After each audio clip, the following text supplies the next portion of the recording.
Shanidev foundation Vadodara और रवि अग्रवाल की ओर से गोत्री इलाके में सरकारी योजनाओं के कैंप का आयोजन करवाया गया, जिसका लाभ बड़ी तादाद में लाभार्थियों ने लिया। गोत्री इलाके में संस्कार नगर के सामने मौजूद मनीष क्लासेस में शनिदेव फाउंडेशन वडोदरा और रवि अग्रवाल ने सरकारी योजनाओं के कैंप का आयोजन करवाया। इस कैंप की शुरुआत आज से हुई है, जहां पर राशन कार्ड को आधार कार्ड के साथ लिंक कर KYC करके दिया जा रहा है। इसके अलावा इलेक्शन कार्ड या फिर इलेक्शन कार्ड में बदलाव, आयुष्मान कार्ड, आयुष्मान वय वंदना कार्ड जैसे सरकारी योजनाओं से जुड़े हुए सभी कार्य करवाए जा रहे हैं। सुबह 10 बजे से लेकर दोपहर के 1 बजे तक ये कैंप चला है। कोतरी, वासना, भाईली, तांदलजा, सैयद वासना, हरिनगर जैसे कई इलाके के नागरिकों की ओर से इस कैंप का लाभ भी लिया गया।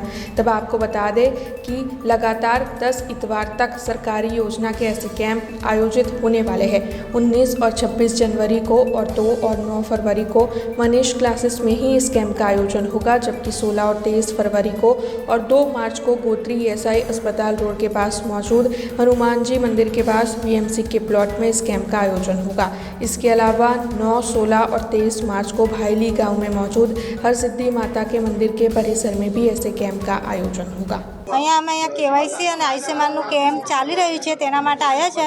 અમે KYCનું કામ બી સારી રીતે પ્રોસેસ થઈ ગઈ અને આયુષ્યમાન કાર્ડની બી પ્રોસેસ સારી રીતે થાય છે અને બહુ સરસ પ્રોસેસ ચાલી રહી છે। અહીંયા આયોજન બહુ સરસ કરવામાં આવ્યું છે। અમારે સરળતાથી અમારું અહીંયા કામ થઈ રહ્યું છે, એના માટે એમનો ખૂબ ખૂબ આભાર કેમ્પનો।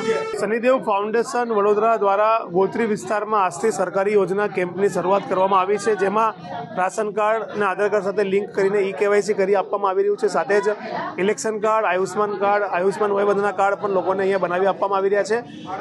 સવારથી જ લોકોનો સારો એવો રિસ્પોન્સ મળ્યો છે। 600થી વધારે રજીસ્ટ્રેશન આજના કેમ્પ માટે થયા છે અને હજુ પણ લોકો આવી રહ્યા છે।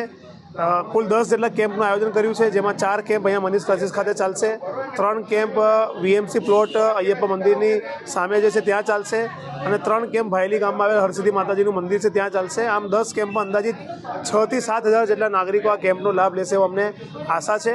સૌથી મહત્વની બાબત એ છે કે આખી આ કેમ્પના આયોજનમાં અમને સરકારી વિભાગનો પણ અહીંયા મદદ મળી છે, સાથે જ જે ખાનગી CSC સેન્ટર ચલાવતા હોય તેમની પણ મદદ મળી છે અને અમારી આખી ટીમ આ કાર્યક્રમમાં જોડાઈ છે। ઉદ્દેશ્ય એ જ છે કે લોકોને સરકારી કચેરી સુધી જ્યારે લોકો જતા હતા ત્યારે લાઈન જોઈને અથવા તો ભીડ જોઈને લોકો ત્યાં જવાનું ટાળતા હતા, તો પોતાનું કામ પછી કરાવીશું તે પ્રકારની લોકોના મનમાં એક વિચાર આવતો હતો અને લોકોને દૂર સુધી ન જવું પડે અને અહીંયા શાંતિથી બેસીને તેમના સમય મર્યાદામાં काम पूर्ण થાય।